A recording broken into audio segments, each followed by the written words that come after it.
Bagi Anda yang menyukai kisah wuxia, terutama kisah trilogi Raja Wali, dan mungkin Anda juga menyukai game untuk mengisi waktu kosong Anda, di tahun 2022 telah rilis game dengan judul Return of the Condor Heroes di Play Store Indonesia.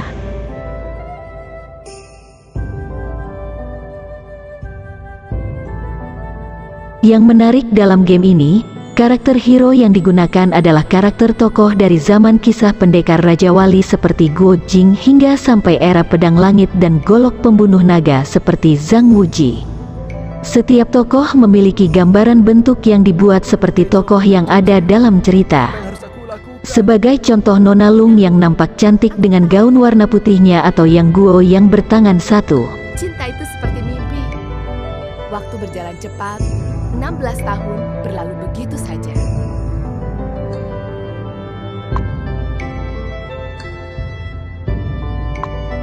Hal yang paling menyedihkan adalah mengucapkan selamat tinggal. Tak hanya karakter tokoh protagonis, tokoh jahat seperti Cheng Hun, Lim Mo Cho, atau bahkan Genghis Khan dihadirkan dalam game ini. Dan setiap tokoh di dalam game ini akan bertarung dengan mengeluarkan jurus andalan yang mereka miliki. Kita coba lihat beberapa tokoh dengan jurus andalannya.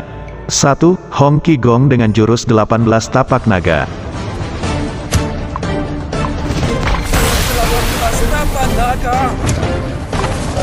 2. Yang Guo dengan telapak kesedihan.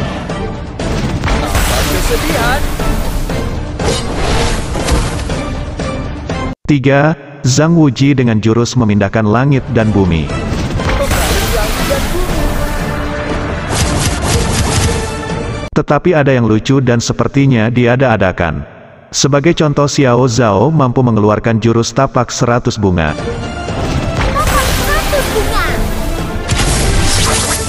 Setiap hero bisa kita dapatkan di sebuah menu penginapan yang menyediakan rekrutmen hero atau item dengan sebuah kupon rekrut yang kita miliki. Lalu setiap hero yang sudah kita punya akan muncul dalam beranda pendekar kita, dan akan tercatat dalam buku silsilah kita.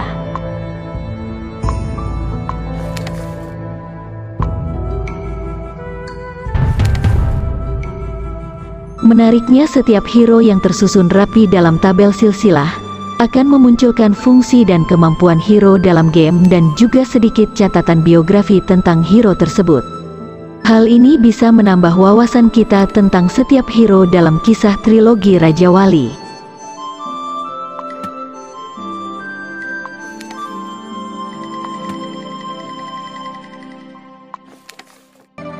Beberapa permainan yang menjadi misi dalam game ini adalah: 1. Yang paling utama, menaikkan level hero utama, yaitu hero kita sendiri.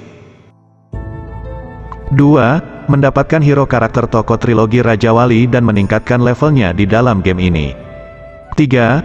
Membangun mansion seperti kerajaan atau lebih sederhana lagi seperti rumah yang kita bangun, untuk mampu memproduksi hal-hal logistik yang hasilnya nanti akan kita gunakan untuk banyak hal dalam permainan ini.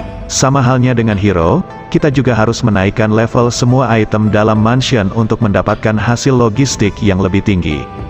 Kenaikan level pada hero tokoh dan level bangunan di dalam mansion tidak mampu lebih tinggi dari level hero utama. Jadi fokus pertama untuk menaikkan level adalah menaikkan level hero utama terlebih dahulu. Di poin yang keempat, kita wajib bergabung dengan klan atau membuat klan sendiri untuk bisa mengikuti perang klan. Dalam perang klan dibutuhkan pangan yang dihasilkan dari mansion.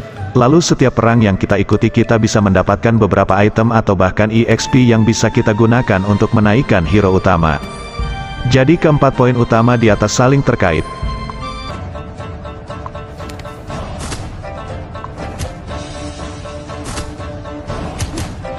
Kita akan mulai melihat beranda utama. Ada 7 lokasi yang bisa kita kunjungi dan setiap lokasi memiliki peran dan misi yang menghasilkan hadiah untuk kita. 1. Dungeon. 2. Pengalaman. 3. Tantangan. 4. Penginapan. 5. Toko. 6. Pengawalan. 7. Lelang. Dungeon sangat efektif untuk mendapatkan EXP guna menaikkan level hero utama. Kita harus memiliki 5 hero karakter yang akan kita gunakan bertarung di menu dungeon ini. Semakin tinggi tahapan pertarungan, semakin berat juga musuh yang dihadapi. Di setiap bab di dalamnya ada semacam cerita berurutan yang menggambarkan kisah seorang hero atau kisah sebuah kejadian. Dalam menu pengalaman konsepnya pun sama seperti dungeon, kita akan siapkan 5 hero untuk bertarung, tetapi dalam setiap bab menampilkan hadiah yang berbeda.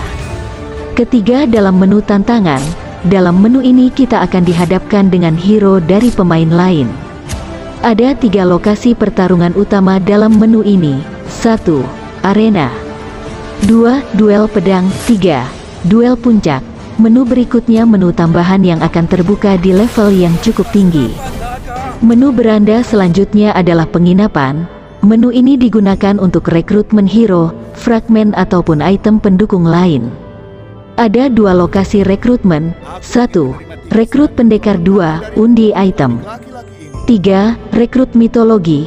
Ketiganya menggunakan kupon yang berbeda untuk mendapatkan rekrutmen, tetapi ketiganya berguna untuk menambah jumlah hero dan meningkatkan level hero dalam setiap hadiah yang kita terima, walaupun kita tidak bisa bakal mendapatkan apa dalam setiap penukaran kupon, karena sistemnya seperti undian berhadiah. Keempat, toko-toko ini berisi banyak keperluan yang bisa kita beli dengan gold atau item pembelian lain sebagai bentuk penukaran. Di menu ini kita bisa membeli sesuatu sesuai jumlah alat tukar yang kita miliki.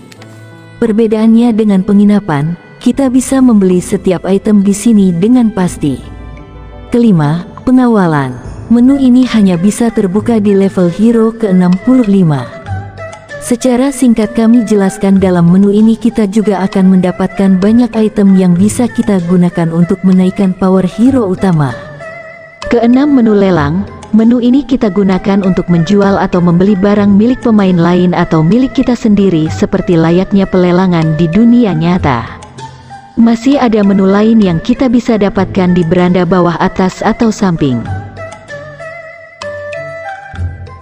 Sungguh pun setiap menu berbeda bentuknya, tetapi semuanya mengacu pada peningkatan level hero utama, hero karakter, dan bangunan dalam mansion. Tambahan terakhir, ada menu chat dalam klan yang membuat kita mampu berinteraksi dengan pemain lain baik dalam klan ataupun dari klan lain yang tidak kita ikuti.